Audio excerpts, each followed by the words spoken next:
जाति विशेष के प्रति प्रधानमंत्री ने बिहार में आके क्या कहा? दिमागी नक्सल तो वो हैं जो सिक्सर की 6 गोली मार रहे थे छाती में। नक्सलियों की भाषा तो प्रधानमंत्री जी की थी यहाँ जब बिहार में आए। वो ट्रांसपेरेंट हो, उसमें रेगुलरिटी हो, उसकी सैंक्टिटी हो, उसकी जो इंटीग्रिटी है एग्जामिनेशन सिस्टम की वो बरकरार रहे। वो सरकार ने उनको माना भी और पूरा किया। और 2014 से लेकर अब तक जितनी भी परीक्षाएं हुई, जिस भी एजेंसी को उन्होंने आउटसोर्स किया हुआ था, वो सारी परीक्षाएं रद्द की हैं। भैया, सुप्रीम कोर्ट में सरकार ने आज लिखित में हलफनामा देके कहा है कि हाँ, बिहार पुलिस ने AK-47 से गोली चलाई थी। जो लोग देशभक्त हैं वो दिमागी नक्सल हैं और जो अंधभक्त हैं वो भगवान नक्सली हैं। नमस्कार, आप लाइव सिटीज देख रहे हैं। मैं हूँ आपके साथ काव्या। कल आरजेडी के द्वारा लोक भवन मार्च होना है और उससे पहले अब तमाम MLA, MP और कार्यकर्ताओं का पटना आगमन शुरू हो गया है। इसी कड़ी में संजय यादव जो है वो पटना पहुंच चुके हैं, राज्यसभा सांसद। और जैसे ही एयरपोर्ट पर उन्होंने ये कहा है कि बिहार जो युवाओं का प्रदेश है और यहाँ पे कैसे बहाली में, वैकेंसी में क्षेत्रवाद होता है, जातिवाद होता है, ये तमाम बातें संजय यादव के द्वारा कही गई है। इसके अलावे उन्होंने झारखंड प्रोटेस्ट पर भी अपना बयान दिया है। तो आप पहले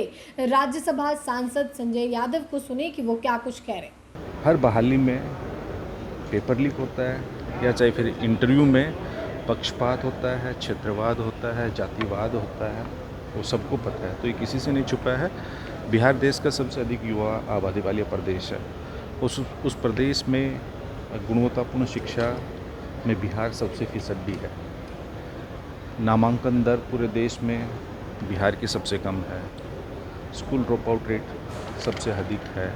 तो बिहार के युवाओं की एक साधारण सी मांग है कि भाई जितनी भी आपकी परीक्षाएं हैं वो पारदर्शी तरीके से हो, उसमें किसी प्रकार का पक्षपात ना हो। तो स्टूडेंट्स हैं, यूथ हैं, उनकी एक ही मांग है कि पूरा जो एग्जामिनेशन सिस्टम है वो ट्रांसपेरेंट हो, उसमें रेगुलरिटी हो, उसकी सैंक्टिटी हो, उसकी जो इंटीग्रिटी है एग्जामिनेशन सिस्टम की वो बरकरार रहे। यही तो चीज़ें साधारण सी मांग रहे हैं। सर, झारखंड में जिस तरह से प्रोटेस्ट चला था 15 दिन सरकार ने, देखिए, झारखंड की सरकार ने, ये बिहार सरकार को सीखना चाहिए और देश की सरकार को भी। उन्होंने अति संवेदनशील तरीके से छात्रों की, युवाओं की मांगों को सुना, उनसे सकारात्मक संवाद किया, एक पॉजिटिव एटीट्यूड के साथ जो उनकी मांगें थी उनको पूरा किया। और झारखंड के छात्रों पे कोई कील लगी हुई लाठियां नहीं बरसी। झारखंड के छात्रों पे बिना नेम प्लेट के और सादे ड्रेस में पुलिसकर्मियों ने मारपीट नहीं की। झारखंड के छात्रों पे कोई पैलेट गन नहीं चली। झारखंड के छात्रों पे कोई AK-47 नहीं चली। तो ये बुनियादी फ़र्क है। लोकतांत्रिक उनका शांतिपूर्ण तरीके से विरोध प्रदर्शन था और उतने ही लोकतांत्रिक तरीके से सरकार ने उनके साथ इंगेज किया, एक पॉजिटिव डायलॉग किया।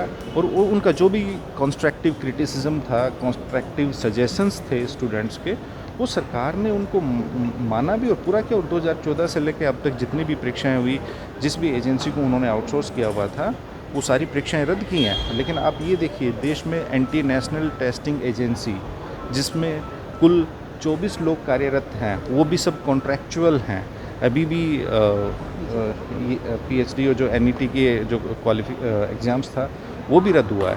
तो NTA पूरे देश में जो उन्होंने शिक्षा का कमर्शलाइजेशन किया है, उसका सैफ्रनाइजेशन जो किया है भारतीय जनता पार्टी ने, वो देश के पूरी एजुकेशन सिस्टम, शिक्षा प्रणाली के लिए हानिकारक है और चिंताजनक है। सर, सीवान वाले मैटर पे सरकार ने सर बोला कि सिर्फ हवाई फायरिंग हुई है, हाईकोर्ट में हलफनामा। भैया, सुप्रीम कोर्ट में सरकार ने आज लिखित में हलफनामा देके कहा है कि हाँ, बिहार पुलिस ने AK-47 से गोली चलाई थी। और आपने एक बहुत ही वाजिब प्रश्न पूछा है। मैं संसद में मौजूद था। भारत सरकार के एक वरिष्ठ मंत्री ने उठकर ये कहा कि नहीं, वहाँ AK-47 नहीं चली है। और आज सुप्रीम कोर्ट में बिहार सरकार ने एफिडेविट देके ये कहा है कि हाँ, AK-47 से गोलियां चली थी। अब आप ये बताइए कि संसद, केंद्र सरकार, इस भारतीय जनता पार्टी के वरिष्ठ केंद्रीय मंत्री संसद के माध्यम से देश को गुमराह कर रहे हैं। हम तो कह रहे हैं ऐसे जो मंत्री जिन्होंने ये वक्तव्य दिया, उनके खिलाफ प्रिविलेज मोशन लेके आना चाहिए। सर, प्रधानमंत्री ने जिस तरह से दिमागी नक्सली की बात की, उसको लेकर के बवाल मचा हुआ, कैसे देखते हैं? देखिए, जो लोग स्वयं हिंसा और नफ़रत में विश्वास रखते हो, जाति विशेष के प्रति प्रधानमंत्री ने बिहार में आके क्या कहा? दिमागी नक्सल तो वो हैं जो सिक्सर की 6 गोली मार रहे थे छाती में। नक्सलियों की भाषा तो प्रधानमंत्री जी की थी यहाँ जब बिहार में आए। धर्म विशेष के प्रति भारतीय जनता पार्टी और आरएसएस का क्या स्टैंड रहता है आप सब जानते हैं। तो जो लोग खुद तर्क में, तथ्य में, संवाद में विश्वास नहीं रखते, वो लोग खुद दिमागी नक्सल है। मतलब जो हम तो ये कहेंगे, जो लोग देशभक्त हैं वो दिमागी नक्सल हैं और जो अंधभक्त हैं वो भगवान नक्सली हैं। तो आपने आरजेडी से राज्यसभा सांसद संजय यादव को सुना। एक और जहां संजय यादव के द्वारा ये कहा गया है कि बिहार में जो छात्र हैं वो प्रोटेस्ट कर रहे हैं और उनके भविष्य के साथ, और शिक्षा व्यवस्था जो है, परीक्षा प्रणाली हो या फिर बिहार की शिक्षा व्यवस्था हो, दोनों ही लचर है, दोनों ही ठीक नहीं है। और कहीं ना कहीं इन्हीं तमाम मुद्दों को लेकर कल आरजेडी का लोक भवन मार्च होना है और उससे पहले तमाम नेता और कार्यकर्ता जो हैं वो पटना पहुंच रहे हैं। इसके अलावे संजय यादव ने प्रधानमंत्री नरेंद्र मोदी के बयान पर भी प्रतिक्रिया दी है। वो बयान जो दिमागी नक्सल कहा गया था 15 अगस्त के दिन, उस पर भी उन्होंने कहा है कि जो लोग ऐसा करते हैं, जो लोग ऐसा बोलते हैं, वो अंधभक्त जो हैं वो भगवान नक्सल है। तो आपने संजय यादव के बयान को सुना है। फिलहाल के लिए इतना ही। साथ ही चैनल को सब्सक्राइब करें, फेसबुक पेज को लाइक करें। वीडियो देखने के लिए आपका धन्यवाद।